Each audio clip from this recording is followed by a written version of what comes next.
everyone. Once again you are most welcome on my channel Education Appreciation. 12th class biology के second chapter sexual reproduction in flowering plants को हम पढ़ रहे थे। Last lecture में हमने डबल फर्टिलाइजेशन और डेवलपमेंट ऑफ एंडोस्पर्म के बारे में पढ़ा।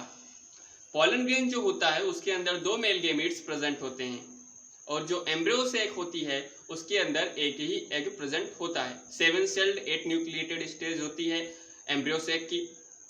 तो जो फर्स्ट मेल गेमीट होता है पॉलन ग्रेन का, वो एम्ब्रियो सेक के एग से फर्टिलाइज होकर के जाइगोट बना लेता है और जो सेकेंड मेल गेमीट होता है वो एम्ब्रियो सेक के पोलर न्यूक्लियाई से फर्टिलाइज होता है और बना लेता है प्राइमरी एंडोस्पर्म न्यूक्लियस यानी कि पेन। जो कि ये जो फर्टिलाइजेशन प्रोसेस होती है ये दो बार होती है। एक बार फर्स्ट मेल गेमीट फर्टिलाइज होता है, दूसरी बार सेकेंड मेल गेमीट फर्टिलाइज होता है, इसीलिए इसको डबल फर्टिलाइजेशन बोला जाता है और इसकी खोज की थी नावास्टिन नाम के एक वैज्ञानिक ने। डबल फर्टिलाइजेशन प्रोसेस एंजियोस्पर्म की एक कैरेक्टरिस्टिक फीचर होती है। उसके बाद जो प्राइमरी एंडोस्पर्म न्यूक्लियस होता है उसमें बार बार डिवीजन होता है और वो बना लेता है ट्रिप्लॉइड एंडोस्पर्म टिश्यू, जिसकी हर एक सेल रिजर्व फूड मटेरियल से भरी होती है और डेवलपिंग एम्ब्रियो को नरिशमेंट देने का काम करती है। फिर हमने बात किया था डेवलपमेंट ऑफ एंडोस्पर्म के बारे में। एंडोस्पर्म 3 तरीके से डेवलप होता है। पहला होता है न्यूक्लियर टाइप का एंडोस्पर्म। कोकोनट वाटर जो होता है वो न्यूक्लियर टाइप के एंडोस्पर्म का एग्जाम्पल होता है, जिसमें फ्री सेल न्यूक्लियर डिवीजन देखने को मिलती है। दूसरा होता है सेल्युलर टाइप का एंडोस्पर्म और तीसरा होता है हेलोबियल टाइप का एंडोस्पर्म, जो कि मिडिल का होता है न्यूक्लियर और सेल्युलर टाइप के एंडोस्पर्म से।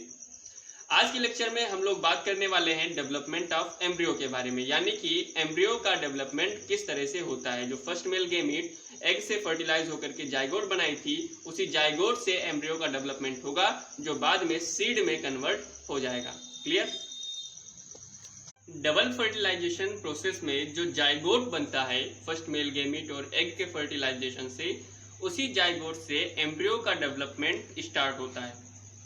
एम्ब्रियो का डेवलपमेंट एक बार हम लोग पढ़ेंगे डाइकोट्स में, और डाइकोट्स के क्लियर होने के बाद में मैं मोनोकोट्स में भी जो एम्ब्रियो का डेवलपमेंट होता है दोनों के डिफरेंसेस बता करके आपको क्लियर करूंगा कि एम्ब्रियो का डेवलपमेंट किस तरह से होता है। सबसे पहले जो जाइगोट होता है, जाइगोट में ट्रांसवर्स डिवीजन होता है, मतलब कि इस तरह से ये डिवाइड होता है और 2 सेल बनते हैं। जो 2 सेल बनते हैं, फर्स्ट सेल को बोला जाता है टर्मिनल सेल या एम्ब्रियोनल सेल बोलते हैं, जिससे एक्चुअल एम्ब्रियो का डेवलपमेंट होता है। और जो बेसल सेल होते हैं ये सस्पेंसर में कन्वर्ट होते हैं, इनके डिवीजन से सस्पेंसर सेल्स बनते हैं। तो सबसे पहले जाइगोट में ट्रांसवर्स डिवीजन होता है और 2 सेल्स बनते हैं। सबसे पहला जो सेल होता है ऊपर वाला उसको बोलते हैं टर्मिनल सेल और नीचे वाले को बेसल सेल बोला जाता है। टर्मिनल सेल को मेन एम्ब्रियोनल सेल बोला जाता है, जिससे एम्ब्रियो का डेवलपमेंट होता है। फिर एम्ब्रियोनल सेल में जो टर्मिनल सेल होती है उसमें वर्टिकल डिवीजन होता है, यानी कि जो ये सेल है इसमें इस तरह से डिवीजन होता है और 2 सेल का फॉर्मेशन होता है। और जो बेसल सेल होती है, बेसल सेल में फिर से ट्रांसवर्स डिवीजन होता है और ये अब जो बेसल सेल होगी वो ट्रांसवर्स डिवीजन ही करेगी और ट्रांसवर्स डिवीजन करते करते ये सस्पेंसर सेल और उसके बाद में हाइपोफाइसिस सेल्स वगैरह का निर्माण करेगी। और जो टर्मिनल सेल होती है इसमें वर्टिकल डिवीजन होगा, 2 सेल और फॉर्मेशन करेगी ये।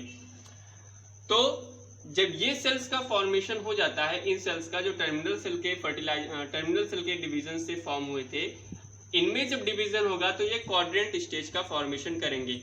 एक सेल में डिवीजन हुआ तो 2 सेल बन गए, और जब 2 सेल में डिवीजन होगा तो ये 4 सेल बना लेंगे। 1 2 3 4 सेल बना लेंगे, इसीलिए इसको क्वाड्रेंट स्टेज भी बोला जाता है। उसके बाद में जो बेसल सेल थी, बेसल सेल में कई बार डिवीजन होगा, ट्रांसवर्स डिवीजन होगा और ये सस्पेंसर सेल का फॉर्मेशन करेगी। सस्पेंशन सेल जो होते हैं, इनका जो सबसे लास्ट वाला सेल होता है वो थोड़ा सा सॉलो अप हो जाता है, यानी कि फूल जाता है और बना लेता है हॉस्टोरियल सेल। हॉस्टोरियल सेल और जो एम्ब्रियो जिससे अटैच होता है जिस सस्पेंसर सेल से, उसको बोला जाता है हाइपोफाइसिस सेल। हॉस्टोरियल सेल और हाइपोफाइसिस सेल दोनों का बहुत ही इंपॉर्टेंट रोल होता है। जो हॉस्टोरियल सेल होती है ये एंडोस्पर्म के बहुत ही पास होती है, तो तो हॉस्टोरियल सेल एंडोस्पर्म से न्यूट्रिशन एब्जॉर्ब करने का काम करती है। और जो हाइपोफाइसिस सेल होती है, डेवलपमेंट जब होता है एम्ब्रियो का, तो हाइपोफाइसिस सेल से रूट कैप का फॉर्मेशन और रूट टिप का फॉर्मेशन होता है हाइपोफाइसिस सेल से। तो जो 2 सेल स्टेज हुई थी, 2 सेल स्टेज से हो गया 4 सेल स्टेज, बन गया क्वाड्रेंट स्टेज। और जो बेसल सेल थी वो सस्पेंसर सेल का फॉर्मेशन की। सस्पेंसर सेल में 2 सेल मेन इंपॉर्टेंट होते हैं, पहला हाइपोफाइसिस जिससे एम्ब्रियो अटैच्ड होता है, और जो दूसरा होता है सबसे लास्ट में नीचे बेसल पोर्शन में, उसको बोलते हैं हॉस्टोरियल सेल, जो एंडोस्पर्म से न्यूट्रिशन एब्जॉर्ब करने का काम करती है। ये होता है ग्लोबुलर स्टेज, एम्ब्रियो का ये होता है ग्लोबुलर स्टेज। उसके बाद में एम्ब्रियो का आता है ग्लोबुलर स्टेज, ये होता है। उसके बाद में आता है एम्ब्रियो का हार्ट शेप। ग्लोबुलर स्टेज में जो 4 सेल बनी थी, 4 सेल में फिर से डिवीजन होगा और बना लेंगे 8 सेल, यानी कि 8 सेल स्टेज हो जाएगी, जिसको बोलेंगे ऑक्टेंट स्टेज। ऑक्टेंट स्टेज बोला जाएगा। और ऑक्टेंट स्टेज में जो ऊपर की सेल्स होती हैं एम्ब्रियोनल एक्सिस के, उसको एपीबेसल सेल बोलते हैं, और नीचे वाले सेल को बोलते हैं हाइपोबेसल सेल। सस्पेंसर सेल्स होती हैं और हॉस्टोरियल सेल्स होती हैं। ये है ग्लोबुलर स्टेज, इसको बोला जाता है ग्लोबुलर स्टेज। ये एम्ब्रियो का ग्लोबुलर स्टेज होता है। उसके बाद में आती है heart shaped stage. Heart shaped stage में जो ऑक्टेंट स्टेज होती है, इसका स्ट्रक्चर कुछ हार्ट के टाइप का हो जाता है, और सस्पेंसर सेल्स होती हैं और हॉस्टोरियल सेल्स होती हैं। एम्ब्रियो का जब डेवलपमेंट शुरू होता है तो ऐसा मानते हैं कि जो एंडोस्पर्म होता है वो एंडोस्पर्म थोड़ा ना थोड़ा बन चुका होता है, क्योंकि डेवलपमेंट के लिए एम्ब्रियो के न्यूट्रिशन की जरूरत पड़ती है। जो जब तक न्यूट्रिशन नहीं होता है एम्ब्रियो का डेवलपमेंट स्टार्ट नहीं होता है। तो जो हॉस्टोरियल सेल्स होती हैं ये एंडोस्पर्म के पास में होते हैं और वहीं से न्यूट्रिशन को एब्जॉर्ब करने का काम करते हैं। हार्ट शेप के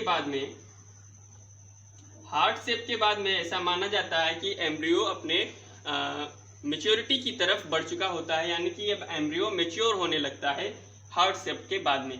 उसके बाद में हार्ट शेप में आप देख सकते हैं कि 2 कॉटिलिडन्स बन जाते हैं। एक कॉटिलिडन ये है और दूसरा कॉटिलिडन ये है।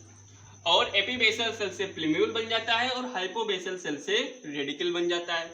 जो प्लीम्यूल्स होते हैं, एपीबेसल सेल से प्लीम्यूल बने थे और हाइपोबेसल सेल से रेडिकल।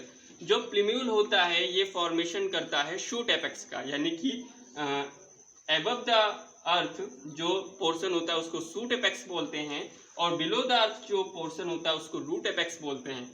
तो जो प्लीम्यूल होता है जिसका डेवलपमेंट हुआ है एपीबेसल सेल से, ऑक्टेंट स्टेज के एपीबेसल सेल से जिसका डेवलपमेंट हुआ है, जिसको प्लीम्यूल बोलते हैं, प्लीम्यूल से फॉर्मेशन होता है शूट एपेक्स का। और जो हाइपोबेसल सेल्स थे, हाइपोबेसल सेल से फॉर्मेशन होता है रेडिकल का, और रेडिकल डेवलप करते हैं रूट एपेक्स को, जिससे कि रूट का फॉर्मेशन होता है। और कॉटिलिडन्स का फॉर्मेशन हो जाता है। कॉटिलिडन्स, एक कॉटिलिडन ये है और दूसरा कॉटिलिडन ये है। क्योंकि हम लोग डाइकॉट में एम्ब्रियो का डेवलपमेंट पढ़ रहे हैं, इसीलिए कॉटिलिडन्स 2 बने हैं।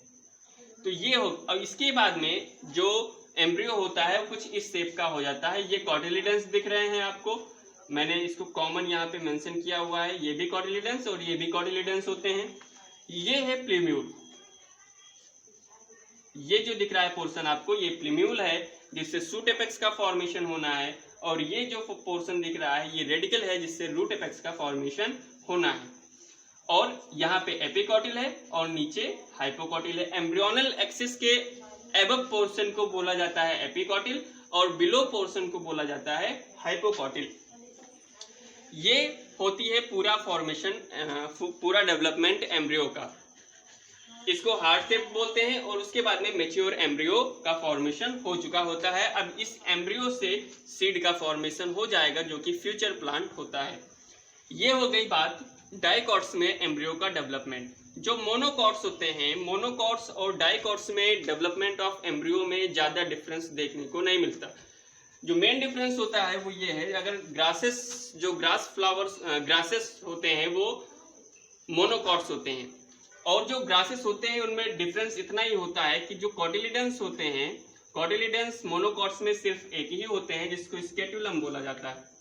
स्केटुलम बोला जाता है। और जो अब चूंकि कॉटिलिडन्स एक ही होते हैं, तो जो एपिकॉटिल और हाइपोकॉटिल होता है इनके ऊपर कवरिंग होती है, इसको प्रोटेक्ट करने के लिए प्रोटेक्टिव कवरिंग प्रेजेंट होती है।